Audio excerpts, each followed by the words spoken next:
ಇವರು ಮುಖ್ಯಮಂತ್ರಿ ಆಗಿರುವಾಗ 17 ಜನ MLAಗಳು ಬಿಜೆಪಿ ಜೊತೆ ಸೇರಿ ಆಪರೇಷನ್ ಕಮಲದ ಮೂಲಕ ಯಡಿಯೂರಪ್ಪ ಮುಖ್ಯಮಂತ್ರಿ ಆದರು. ಆಮೇಲೆ ಬಸವರಾಜ ಬೊಮ್ಮಾಯಿ ಮುಖ್ಯಮಂತ್ರಿ ಆದರು. ಇವರು ಯಾವತ್ತಾರು ಕೂಡ JDS ಆಗಲಿ ಬಿಜೆಪಿ ಆಗಲಿ ಸುಭದ್ರ ಸರ್ಕಾರ ಕೊಟ್ಟಿದ್ದಾರ? ನೀವು ಇತಿಹಾಸವನ್ನ, ಕರ್ನಾಟಕದ ಇತಿಹಾಸವನ್ನ ನೋಡಬೇಕು. ಕಾಂಗ್ರೆಸ್ ಪಕ್ಷ ಯಾವಾಗ ಅಧಿಕಾರಕ್ಕೆ ಬಂದಿದೆ ಎಲ್ಲ ಕಾಲದಲ್ಲೂ ಕೂಡ ಸುಭದ್ರ ಸರ್ಕಾರವನ್ನ ಕೊಟ್ಟಿದೆ.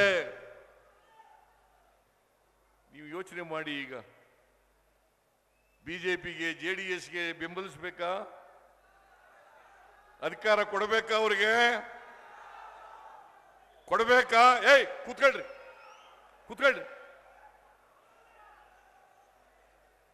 ಅಧಿಕಾರ ಕೊಡಬೇಕಾ ಅವ್ರಿಗೆ?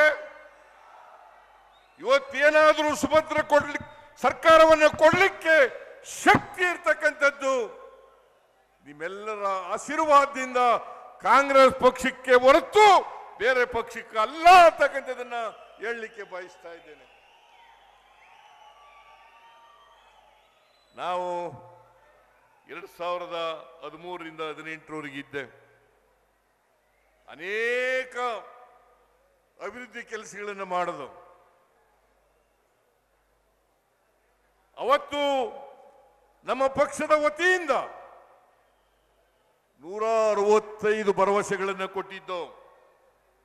ಆ 165 ಭರವಸೆಗಳಲ್ಲಿ 158 ಭರವಸೆಗಳನ್ನು ಈಡೇರಿಸ್ತು ಇದೇ ಭಾರತೀಯ ಜನತಾ ಪಕ್ಷದವರು.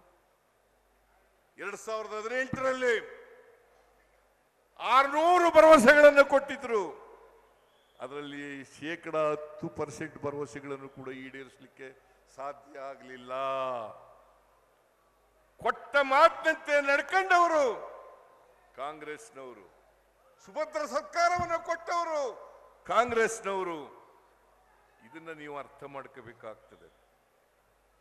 ಅನ್ನಭಾಗ್ಯ, ಕ್ಷೀರಭಾಗ್ಯ, ಕೃಷಿ ಭಾಗ್ಯ, ಇವತ್ತು ಬಹಳ ಮಾತಾಡ್ತಾರೆ. BPL ಕಾರ್ಡ್ ಬಗ್ಗೆ ಬಹಳ ಮಾತಾಡ್ತಾರೆ.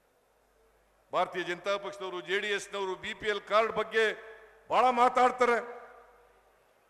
ರಾಜ್ಯ ಸರ್ಕಾರ BPL ಕಾರ್ಡ್ ಕೊಟ್ಟಿದ್ದು ವಾಪಸ್ ಕಿತ್ಕೊಬಿಡ್ತದೆ, ಬಡವರಿಗೆ ಅನ್ನ ಕೊಡ್ತಾ ಇಲ್ಲ ಅಂತಕ್ಕಂಥ ಮಾತನ್ನು ಹೇಳ್ತೀನಿ. ನಾನು ಭಾರತೀಯ ಜನತಾ ಪಕ್ಷದವರಿಗೆ, JDSನವರಿಗೆ ಒಂದು ಪ್ರಶ್ನೆಯನ್ನು ಕೇಳ್ತೀನಿ. 5 kg ಅಕ್ಕಿಯನ್ನು ಫ್ರೀಯಾಗಿ ಕೊಟ್ಟವರು ಯಾರು? ಫುಡ್ ಸೆಕ್ಯೂರಿಟಿ ಆಕ್ಟ್ ಅನ್ನ ಜಾರಿಗೆ ತಂದವರು ಯಾರು? ಬಿಜೆಪಿ ಅವರ, JDSನವರ? ಕೂತ್ಕೊಳ್ಳಿ, ಎದ್ದೋಗಿ ಎತ್ತಗೆ.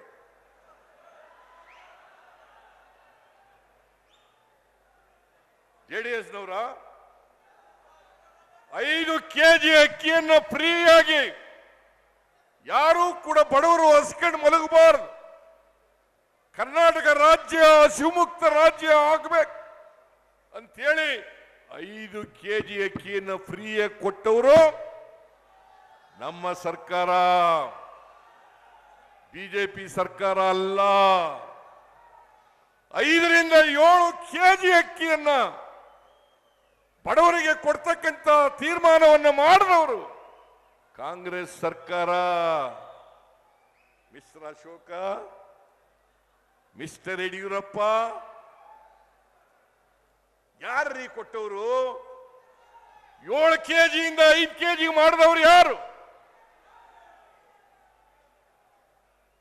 7 kg ಇಂದ 5 kg ಮಾಡಿದವರು ಯಾರು?